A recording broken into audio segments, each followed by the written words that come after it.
पहले भी रह चुके आप, फिर आए किशनगंज में सर जो है नहीं, हम आ गए सर, चालू करेंगे। नहीं, हम पहले नहीं रह चुके, हम सिर्फ 4 दिन के लिए आए थे उस वक्त।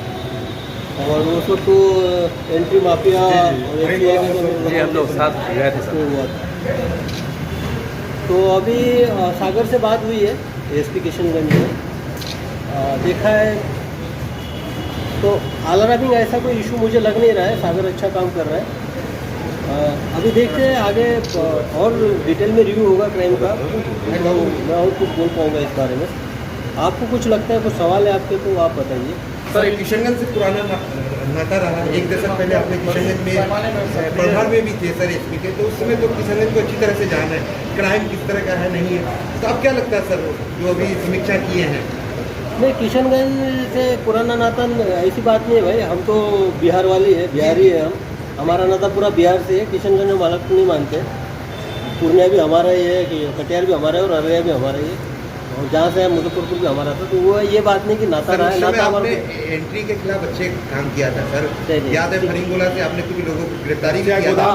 वो ठीक है, वो निकला था, स्कैम निकला था। और हमेशा वो एज ए एसपी के तौर पे मेरा ये भी मानना है कि एक इंस्टीट्यूशन के तौर पे आपको जिला में वो काम करना चाहिए जो कि ऑर्गेनाइज तौर पे चलता है, ऑर्गेनाइज कैंप की ओर इंगित करता है।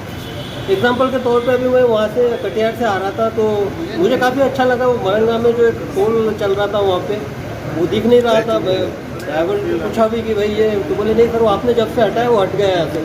और यहाँ पे भी एक टोल था आते वक्त भी, वो भी हट गया। वो दोनों टोल जब मैं पूर्णिया गया था 4 दिन के लिए हट गए थे। तो ये जो वो ऑर्गेनाइज क्राइम का एक हिस्सा था। जैसे एंट्री का भी, एंट्री माफिया जो चलता था, ऑर्गेनाइज क्राइम का हिस्सा। एफसीआई में जो गोडाउन से यहाँ पे लीकेज जो था धान का वगैरह, तो वो भी एक ऑर्गेनाइज तरीका ही ये था।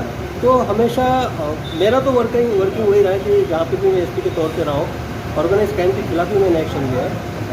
तो अभी यहाँ पे जो वांटेड क्रिमिनल के बारे में मैंने सबसे पहले पूछा कि यहाँ पे सबसे बड़ा अभी फिलहाल में वांटेड क्रिमिनल कौन है। तो एक डकैती के आरोपी है, तो उस पर काम कर रहे हैं, और उसका रिवॉर्ड भी 50,000 डिक्लेयर किया था। तो मुझे लगता है कि रिवॉर्ड थोड़ा कम ये हुआ है। मैंने बोला है सागर को कि उसका प्रपोजल और मेरे पास भेजे, उसका रिवॉर्ड मैं बढ़ाऊँगा और मुख्यालय को लिखूँगा कि वो 2 या 3 लाख रुपये उसको रिवॉर्ड किया जाए, और आने वाले समय में उसकी अरेस्टिंग भी दिखेंगे आपको। सर, विगत कुछ दिनों में यहाँ एंट्री माफिया और मवेशी तस्कर सक्रिय हुए हैं। जो आप मवेशी तस्कर की बात कर रहे हैं, ये देखिए, ये सिर्फ एक जिला तक सीमित नहीं है। आप सिर्फ किशनगंज को ही इसको या जो बॉर्डर है BSF वाले भी उसमें कार्रवाई करते हैं, उसको नहीं। ये एक कंटिन्यूस प्रोसेस है, बहुत सारे स्टेट से गुजरता है, बहुत सारे जिला से गुजरता है। तो इसकी जो रिस्पॉन्सिबिलिटी है हर जिला पे, जहाँ जिस स्टेट से जाता है उस स्टेट की पुलिस पे भी इसकी रिस्पॉन्सिबिलिटी फिक्स होनी चाहिए।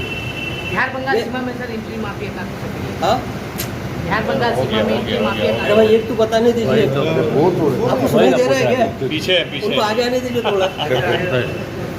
तो ये जो है मवेशी तस्कर के संबंध में एक स्ट्रैटेजी के तौर पे, एक और लॉन्ग टर्म विजन के तौर पे कार्रवाई करने की ज़रूरत है।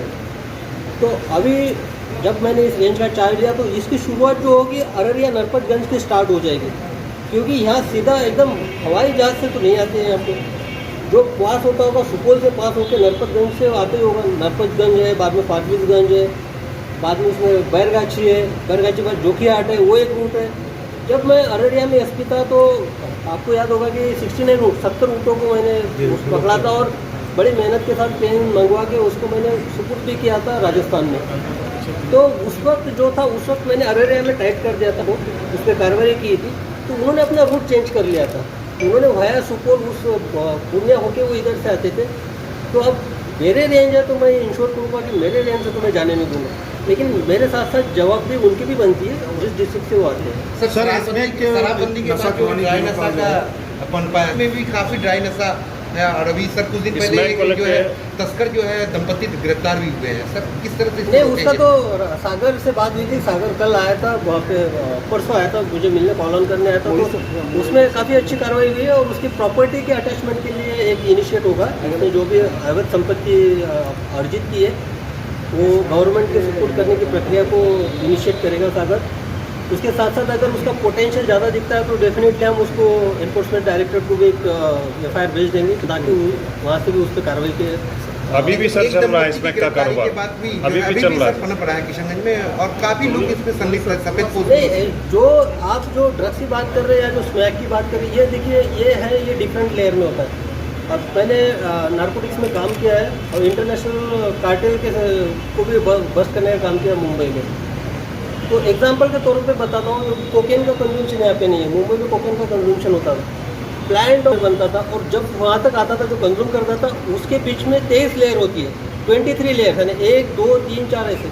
तो यहाँ पे पहले देखना पड़ेगा कि ये जो इसका बैकवर्ड चेन है, जो बैकवर्ड लिंक है, तो कहाँ से कौन है मेन माफिया, किसको देता है, डिस्ट्रीब्यूटर कौन है, डिस्ट्रीब्यूटर के बाद नीचे आते हैं जो बेचते कौन है। तो ये जो आप जिनकी बात कर रहे हैं ये फुट सोल्जर्स हैं उनके, जो माफिया के।